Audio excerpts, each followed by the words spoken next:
আসসালামু আলাইকুম। Hello everyone, কেমন আছেন? আমি মিস্টার ইনএফেকচুয়াল। আজকে আমার এই বাইকটি আ ওয়াশে নিয়ে যাব। মাঝখানে কিছুদিন বৃষ্টিতে বাইকটি চালানোর পরে বাইকের অবস্থা খুব নাজেহাল হয়ে গেছে। অত্যাধিক কাদা, ধুলাবালি, একেবারে বাইকের অবস্থা খুবই করুণ। তো এই অবস্থায় আমি বাইকটি রাস্তায় চালাতে স্বাচ্ছন্দ্য বোধ করছি না। এজন্য ভাবলাম আজকে এটাকে ওয়াশে নিয়ে যাব। তো ওয়াশ করলে বাইকটা ইনশাআল্লাহ আবার একটু দেখেন কী অবস্থা, এই জায়গায় কাদা টাদা লেগে একেবারে করুণ অবস্থা হয়ে গেছে।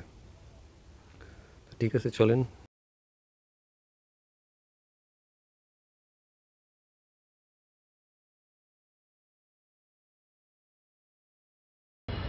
আমরা চলে এসেছি আমাদের নিকটবর্তী একটা গ্যারেজে।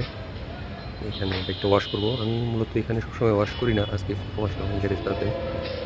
তাদের ওয়াশের কোয়ালিটি সম্পর্কে আমার আগে তেমন ধারণা ছিল না।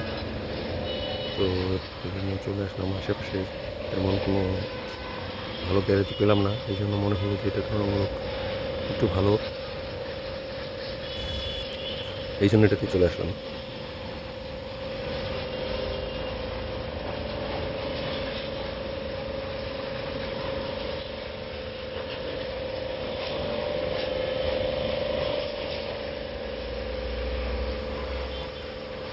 এখন তারা প্রথম অবস্থায় প্রচুর স্পিডে পানি দিয়ে এটা ভালো মতো ওয়াশ করেছে। প্রথম অবস্থায় তো মনে হচ্ছিল যে ভালো মতো ওয়াশ করবে।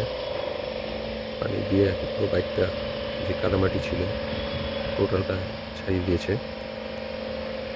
একেবারে প্রত্যেকটা চিপায় পানি দিয়ে বাইকের প্রথম ময়লাগুলো ছাড়ানোর পরে ফোম দিয়ে বাইকটা পুরোপুরি ওয়াশ করছে। কিন্তু মানে ওয়াশটা আমার মন মতো হয়নি। মানে একটা যে স্যাটিসফ্যাকশন থাকে, তারা বাইক ওয়াশ করতে 150 টাকা নিছে। কিন্তু অন্যান্য জায়গায় আমি খিলক্ষেত বা মোহাম্মদপুরে যে ওয়াশ করতাম, ওইখানে 100 টাকা করে করতাম আর ওরা খুব সুন্দরভাবে ওয়াশ করতো। কিন্তু এইখানে 150 টাকা দিয়ে এই টাইপের ওয়াশটা আমার কাছে পারফেক্ট মনে হয় নাই।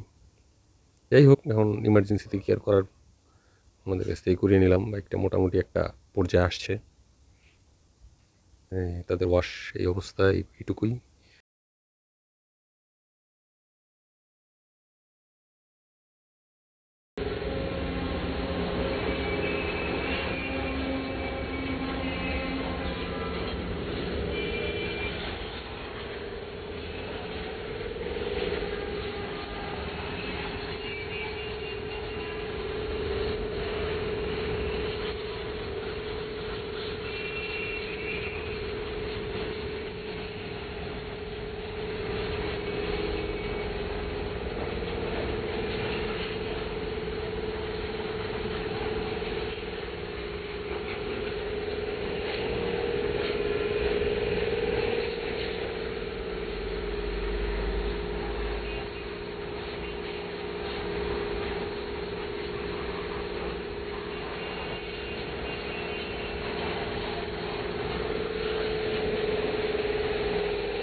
শেষবারের মতো ভালো করে বাইকের যে চিপায় জায়গাগুলো আছে ওইগুলোতেও পানি মেরে ওয়াশ করেছে ওয়াটার গান দিয়ে। তো ফাইনাল ওয়াশ শেষ। এখন হচ্ছে পানিটা একটু ঝরার পরে ওই একটু এয়ার দিয়ে বাইকটা শুকিয়ে দিবে। ওদের এইটাও মোটামুটি আমার কাছে তেমন ভালো লাগেনি। হোন্ডা শোরুমে নিলে ওনারা যেভাবে প্রত্যেকটা চিপায় চিপাও এয়ার দিয়ে সুন্দর করে বাইকটা শুকিয়ে দেয়, ওনারা ওইভাবে না, একটু সামনে দিক দিয়ে মারলো ব্যাস, বলে শেষ হয়ে গেছে।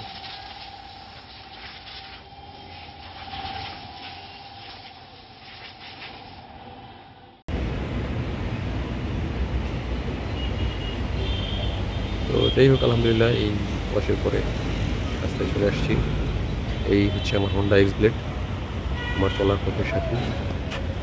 একে নিয়ে দীর্ঘ একটা লম্বা সময় পার হয়ে গেছে। এর সাথে অনেক স্মৃতি বিজড়িত রয়েছে। আমার মোটামুটি 25,000 কিলো রান হয়ে গেছে।